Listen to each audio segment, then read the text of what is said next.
2 minutos nos separan de las 9 de la mañana. Abrimos la primera entrevista con un tema tan interesante como desconocido, pero también como actual. Vamos a hablar de comunicación política digital y los principales desafíos de cara a este 2024. Para eso recibimos al consultor político y docente Leandro Fagundes, quien es CEO de All Great Communication and Marketing. Bienvenido. Hola, muchas gracias por la invitación. Buen día. Bueno, me gustaría primero definir un poco qué es la comunicación política digital, si solamente queda limitado a las redes sociales o cómo es el trabajo que se hace. No, hoy digital, y ya desde hace unos cuantos años a esta parte, trasciende lo que limita únicamente a las redes sociales, sino que tiene que ver con todo un mundo y un universo de plataformas que somos parte en el día a día y que estamos inmersos desde que nos despertamos hasta que conciliamos el sueño. Esa es la realidad, desde plataformas de Google, plataformas de streaming, plataformas audiovisuales, plataformas de música. Y son todos universos que muchas veces pasan desapercibidos para nosotros en cuanto y en tanto no somos conscientes de la cantidad de información que proporcionamos y que después es utilizada por anunciantes o por estrategas para poder generar comunicaciones mucho más efectivas, ¿no? ¿Y cómo interfiere en un año tan particular para los uruguayos, este año electoral? O mejor dicho, ¿interfiere como se interviene en otros países del mundo? Sí, porque incluso en Uruguay tenemos algo que no se da en todos los países, que es que una elección presidencial se puede definir por menos de un 2%. Es decir, hay una fragmentación tan clara entre lo que hoy es el Frente Amplio y la coalición por el otro lado, que los detalles pueden terminar inclinando la balanza para un lado o para el otro. Hace poquitos días, hace pocas semanas, 3 o 4 semanas atrás, la Universidad de Harvard hizo un estudio para plantearse o para tratar de entender por qué existe una dependencia tan alta en cuanto al consumo de redes sociales de las personas, todas, no solamente de Uruguay, por supuesto. Y uno de los principales motivos que dio esa investigación es que lo hacemos porque entendemos que es gratuito. Utilizar Instagram es gratis, utilizar Facebook, utilizar Twitter. Claro, nosotros hoy, el hecho de no tener que desembolsar una suscripción de 7, 8, 10 dólares por mes, entendemos que eso es gratuito, pero en realidad estamos pagando un costo que es mucho más alto, que es el valor de la información de nuestra vida, el valor de la información de qué hacemos, de a qué nos dedicamos, si viajamos, si no viajamos, con quiénes viajamos, con quiénes nos relacionamos, qué nos gusta, qué tipo de películas miramos, qué tipo de música preferimos. Entonces, claro, después, en campañas electorales, nosotros podemos generar comunicaciones que estén orientadas a personas, no solamente que tengan entre 18 y 30 años, o si somos hombres o si somos mujeres, sino a personas que se casaron hace menos de 6 meses, que tuvieron hijos hace menos de un año, a personas que, es decir, es muchísimo más segmentado. Muy personalizada la segmentación que se puede hacer. Y eso se puede hacer por la información que nosotros entregamos y que es el verdadero costo que asumimos al utilizar este tipo de plataformas. Ahora, Leandro, a partir de lo que señalas, las mediciones hablan que poco más del 10% de la población, por ejemplo, utiliza Twitter o X ahora. El tema es, y la pregunta que a mí me surge es, ¿cómo es esa nueva modalidad de comunicación? Porque hoy por hoy marca agenda. Lo que se publica en redes sociales termina siendo una noticia en un portal, terminamos compartiendo noticias nosotros en los medios masivos de comunicación. ¿Cómo funciona ese círculo vicioso y qué incidencia en definitiva tiene en la gente? Porque a veces mirás y un tuit tiene 30.000 visualizaciones, 40.000 visualizaciones y se compartió muchas veces. Sí, tal cual. A ver, hoy tenemos diferentes redes sociales. Twitter por ahí es una red social que marca la agenda, en donde están presentes los políticos, donde hay mucha presencia de los medios de comunicación. Pero después lo que pasa en Twitter también se termina propagando en otras redes sociales, seguramente con otros formatos o con otra forma de comunicarlo también, porque es una realidad que cada red social tiene su esencia y su manera de comunicar. Instagram es una red mucho más visual, mucho más de lo instantáneo. Más amigable también. Mucho más amigable, más fácil de poder interactuar también. Pero es una realidad que hoy lo que pasa en las redes sociales marca la agenda. El famoso concepto de la agenda setting, un concepto histórico de la comunicación, indicaba que antes los medios de comunicación tradicionales tenían la capacidad de marcar la agenda social. De lo que iba a conversar la gente. De lo que iba a conversar la gente. O ese día. Ahora, deberíamos plantearnos ese concepto de agenda setting, cómo funciona el día de hoy. ¿Sigue marcando los medios de comunicación tradicionales la agenda? Sí, pero también lo siguen marcando los digitales. Claro. Y no solamente lo que parte de los medios de comunicación, sino de lo que nosotros mismos hacemos, porque hoy es una realidad que todos tenemos la capacidad de ser un medio, incluso sin ser personas influencers, sin ser comunicadores, todos tenemos la posibilidad, y cuántos ejemplos hay en el mundo, de que una persona con un contenido X se viraliza y termina trascendiendo o incluso pasando fronteras. Leandro, ¿vos te animás a decir que para un político es más importante tal vez incluso un posteo en una red social que hasta un propio acto de campaña? Sí, sí, en estos tiempos en los cuales vivimos, sí, porque incluso lo que hablábamos recién, esa capacidad de poder generar una comunicación realmente orientado al estudiante, al profesional, al jubilado. En un acto no lo podés hacer porque muchas veces lo que pasa es que cuando le queremos hablar a todos juntos no le terminamos hablando a nadie. Es mucho más efectivo. Es mucho más personalizado. Es mucho más personalizado. Si yo estoy en un acto político y me empiezan a hablar de jubilado, no es que no me vaya a interesar, porque yo tengo a mis abuelos, todos tenemos a nuestras personas mayores en nuestra familia, pero seguramente los temas que más me tocan y que pueden llegar a conectar desde la fibra más emocional son los temas que realmente me van a mover la aguja a mí, ¿no? Ustedes tienen estudiado esto que te voy a preguntar. ¿Qué relación hay entre ese mensaje personalizado que me llega en base a mi perfil personal, de edad, de vida, etcétera, y una influencia efectiva en mi decisión política? Bueno, a ver, hace poquito tiempo, hace creo que un mes o un poquito más, un mes y medio, Cifra sacó una investigación que hablaba de cuántos uruguayos siguen a políticos en las redes sociales. Y se habló mucho sobre eso. Y me llamaron y me consultaron, che, pero Cifra dice que es bajo el porcentaje de los uruguayos que realmente siguen a los políticos. Entonces, ¿eso quiere decir que no tiene tanta influencia las redes sociales en la comunicación política? Y no. ¿Por qué? Porque la realidad es que hoy podemos abrir una comunidad nueva, tener 0 seguidores, pero si tenemos los recursos para poder invertir, vamos a llegarle a todos los uruguayos, a los 3.300.000 que somos y aparte, hoy. si es un comentario de alguien que yo sigo, igualmente voy a ver ese posteo. Totalmente, se va a propagar, totalmente. Y ahora estamos hablando de quizá hacerle llegar un mensaje determinado a determinado grupo de personas, determinados perfiles. ¿Qué pasa con las otras interacciones que generan otras reacciones de los usuarios? Y ahí te voy a preguntar por los trolls, los bots y esas polémicas que se generan con incluso campañas de descrédito, ¿no? Sí, tal cual. A ver, está comprobado, está estudiado que 5 de cada 10 personas que leen los comentarios que escriben otros en redes sociales se sienten influenciados cuando todavía tienen la indecisión de un voto a pocos días de una elección. Eso quiere decir, por ejemplo, con el tema de los trolls y de los bots, que son perfiles falsos que se generan con intenciones muy claras, con fines muy organizados por parte de determinados grupos, que si lo que estamos leyendo en realidad no parte de una opinión real de cada uno de ustedes, sino de un grupo de 10, 15 o a veces centenares de personas que están con un objetivo muy claro de sacarle un crédito a determinado sector, partido o político. Y bueno, fíjate que mi voto o mi decisión final se terminó inclinando por una opinión que en realidad no era real, sino que partía de los intereses de determinados sectores. Entonces, por supuesto que, y mucho más lo que hablábamos hace un ratito, en un país tan fragmentado, donde una elección presidencial se te puede definir por un 1,7%, como pasó en la pasada, ¿qué trascendencia puede llegar a tener el uso de los trolls y de los bots, ni más ni menos que en Uruguay? ¿Eso pudo haber pasado con la denuncia falsa Orsi? Y sí, pero no porque haya partido de un comportamiento de troll. Acá hubo, que ahora ya con el diario del lunes también es mucho más fácil poder analizarlo, pero hubo un episodio que se da naturalmente por una denuncia a un, en aquel entonces, precandidato a la presidencia, obviamente toma muchísima notoriedad. Me preguntaban en aquel momento, que me habían contactado de un medio, y tendría que salir Orsi a responder, porque todavía no había dado una respuesta. Y yo dije, sí, tendría que, pero no es una cuestión lineal de que hay que salir a responder siempre. Hay que analizar o medir el impacto. Y la realidad es que esa noticia ya había trascendido absolutamente todos los medios de comunicación. No era que si Orsi respondía, se iba a enterar un segmento de la población que por ahí todavía no se había enterado. No, ya estábamos todos enterados porque el que no lo vio por un medio lo vio por el otro, o el que no lo vio por ningún medio seguro alguien se lo contó. Entonces, la realidad es que ¿qué pasó después? El uso de trolls o el uso de bots, lo que hicieron fue que eso se propagara con más fuerza.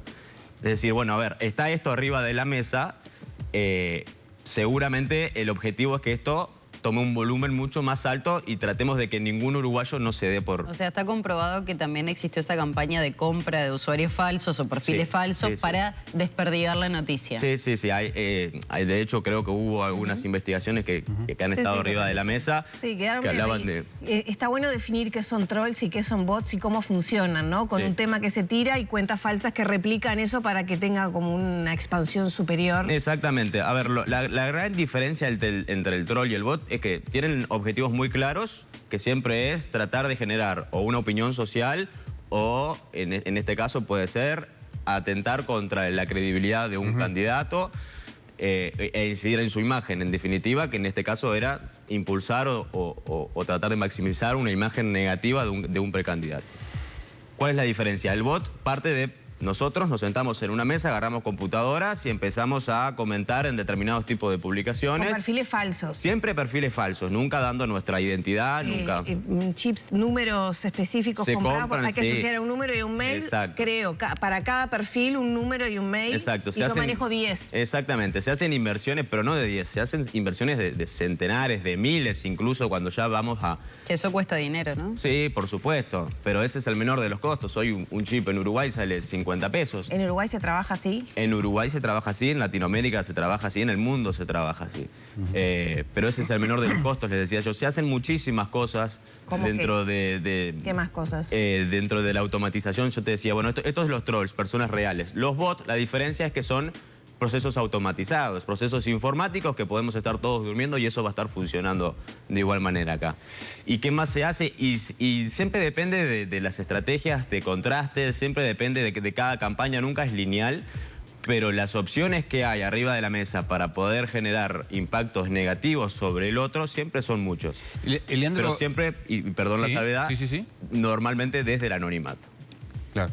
Leandro, la inteligencia artificial, ¿es un desafío, es un peligro? ¿Cómo lo definís en lo que puede llegar a ser una campaña política? Es un peligro y es un desafío, las dos cosas, porque hace unos días atrás estaba escuchando una investigación que hablaba justamente de que hoy el gran rol que tiene la inteligencia artificial es primero ir a chequear si lo que estamos viendo o escuchando es cierto. Antes por ahí... Eso, si bien obviamente chequear la información siempre era importante, a veces uno, basándose un más o menos por dónde viene o la fuente, puede tener más o menos tranquilidad en cuanto a lo que después sale a propagar. Pero hoy la realidad es que la inteligencia artificial es capaz de hacernos pasar un gato por liebre porque realmente parece que lo que estamos viendo, incluso escuchando, es real. Creo que hace poquitos días atrás hubo un tema con el presidente de la calle Pou, de una cuestión de estafa que se estaba haciendo con su propia voz.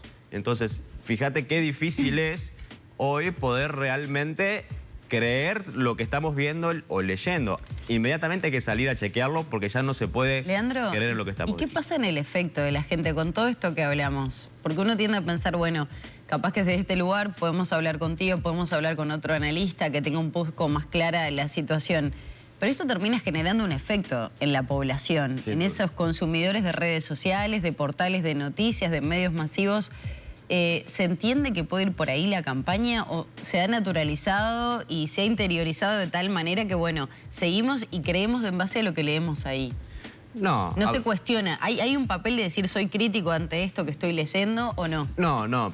Pero también hay que entender que mucho del gran desafío de la comunicación política y sobre todo en digital tiene que ver con conectar a través de componentes emocionales y no tanto desde la racionalidad. Entonces vos me decís, el voto o la decisión del voto la analizamos o la comunicación que estamos recibiendo la razonamos, la analizamos.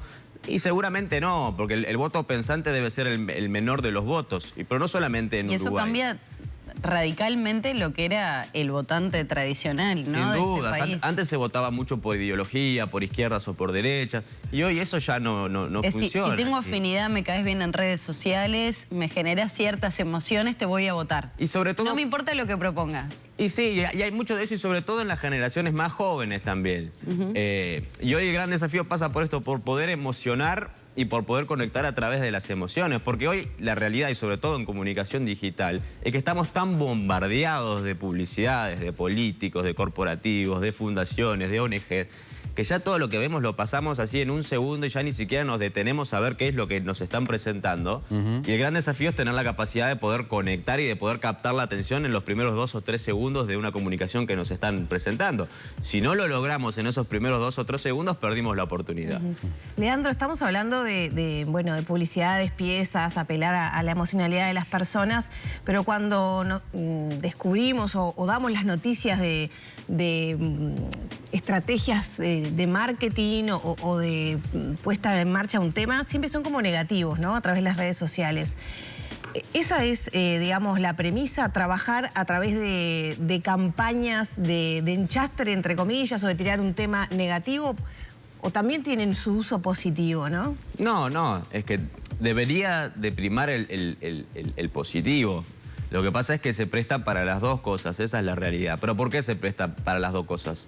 Por lo que hablaba, porque hay tanta información que es muy fácil poder jugar para los dos lados. ¿Cuál debería ser el primer objetivo? Fortalecer la imagen del candidato, tratar de conectar a través de las emociones, tratar de impulsar las propuestas, tratar de hacer una especie de equilibrio entre lo emocional y lo racional, y bueno, y aquel que quiera tener un voto más pensante que lo pueda tener, y el que todavía no está muy decidido que podamos llegar a tratar de conectar a través de las emociones. Pero la realidad es que mucho de lo que pasa en las redes sociales parte de, o debería de partir de estrategias muy bien marcadas. Lo que pasa es que en Uruguay los que realmente trabajan sobre estrategias o sobre lineamientos claros son muy pocos. Hay mucha comunicación aleatoria y hay mucha comunicación al azar en el día a día por la mayoría de los partidos o de los candidatos políticos. Por lo menos lo que pasó en esta primera parte hasta la interna. Eso te quería preguntar justamente, teniendo en cuenta tu experiencia, Leandro. A ver cómo te lo pregunto. ¿Los políticos uruguayos juegan en primera en materia de comunicación digital política? Algunos juegan en primera y otros juegan en la C, ni siquiera ¿sí? en la B. Sí. ¿Pero por qué? Porque también el tema de la comunicación digital está muy prostituida. En tanto y en cuanto pensamos que utilizar las redes sociales es muy fácil, porque todos más o menos sabemos utilizarlas, que más o menos armar una lluvia de ideas, ni siquiera hablamos de lineamientos estratégicos, de algunos contenidos que pueden estar interesantes, que nos parezca que son lindos, que pueden llegar a generar algo, los planteamos y los hacemos. Entonces es muy fácil hoy creer que esto es una cuestión de soplar hacer y hacer botella. Soplar y hacer botella. Entonces, acá hay candidatos que están haciendo una inversión muy importante en asesoramiento, en estrategias, en inversión, en pauta, que están logrando realmente conectar. Por ejemplo, ¿puedes nombrar alguno? Ojeda es un candidato que está haciendo las cosas muy bien en el espectro político digital de la comunicación. Y le rindió, ¿no? Sí, claro, ganó la interna de su partido. Y hay otros que no están haciendo las cosas de la mejor manera y que todavía no terminan de entender lo que hablábamos hace un ratito, la verdadera funcionalidad de cada red social. ¿También lo puedes nombrar? Y no sé si quisiera, pero a ver, por ejemplo, uno de los partidos más golpeados en esta interna y sobre todo en comparación con el 2019 fue Cabildo Abierto. ¿Qué pasa? Lo que no podemos hacer es tratar de replicar todos los contenidos que nosotros hacemos en las mismas redes sociales, porque eso es no entender que en cada red social hay una audiencia diferente, claro, funciona de manera diferente.